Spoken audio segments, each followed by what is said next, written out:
Mais sur un autre dossier, quel rôle Abdelaziz Bouteflika a-t-il joué sur la crise algéro-marocaine du Sahara notamment?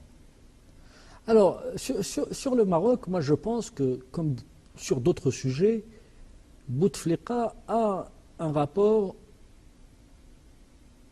qui relève, je pèse mes mots, hein, je suis très sérieux, vous voyez, je suis très calme, il n'y a aucune impulsivité dans ce que je dis, qui relève parfois de la psychiatrie. J'ai toujours été interpellé par les gens qui ont une attitude ou un rapport d'attirance-répulsion, ou d'amour-haine à l'égard des choses ou des gens. Et Bouteflika fait partie de cela, sur plusieurs dossiers. J'en prendrai deux. Les Marocains.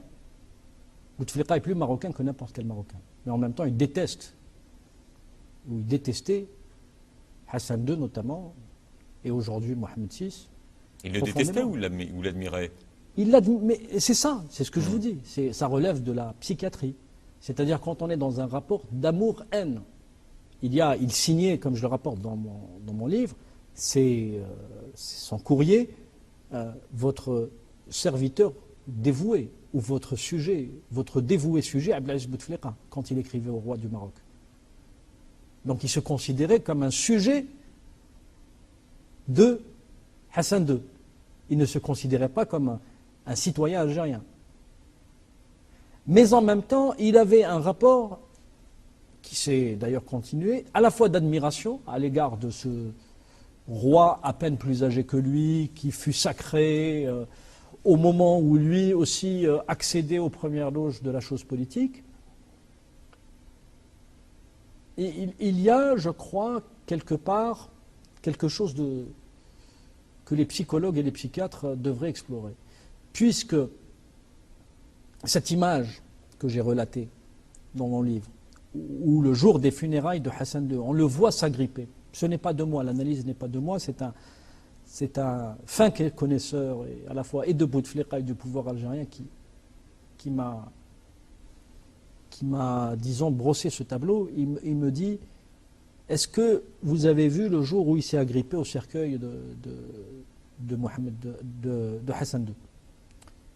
Je lui dis oui, parce que c'est effectivement une image qui avait marqué à la fois et les Marocains et les Algériens, vu la tension ambiante qui a perduré depuis l'indépendance.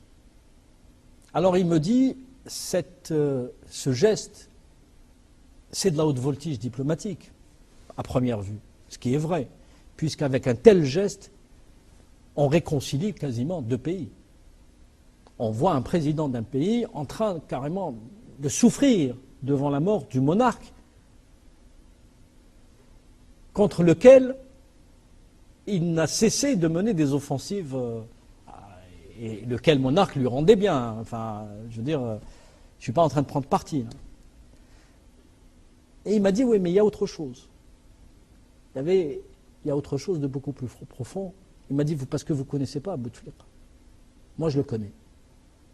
Et je lui ai demandé donc de m'expliquer. Il m'a dit, Bouteflika a depuis toujours rêvé de parler d'égal à égal à Hassan II.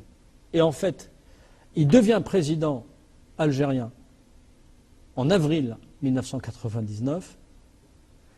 La première chose qu'il fait pratiquement, c'est prendre rendez-vous avec Hassan II. Rendez-vous est pris pour septembre. Et Hassan II lui claque entre les doigts. Il décède en août. Pas de bol. Donc, quelque part, il pleurait plutôt son sort, son propre sort que celui de Hassan II. Il pleurait le fait de ce rendez-vous manqué, de cette situation dont il a toujours rêvé et qui n'a pas pu finalement se présenter. Et d'ailleurs, c'est pour ça qu'après, les relations entre lui et le fils, entre lui et Mohamed VI, allaient être détestables, puisqu'il a pris de haut. C'est-à-dire qu'il s'est comporté avec Mohamed VI avec un tel dédain, comme Hassan II s'était comporté avec lui. Le roi du Maroc.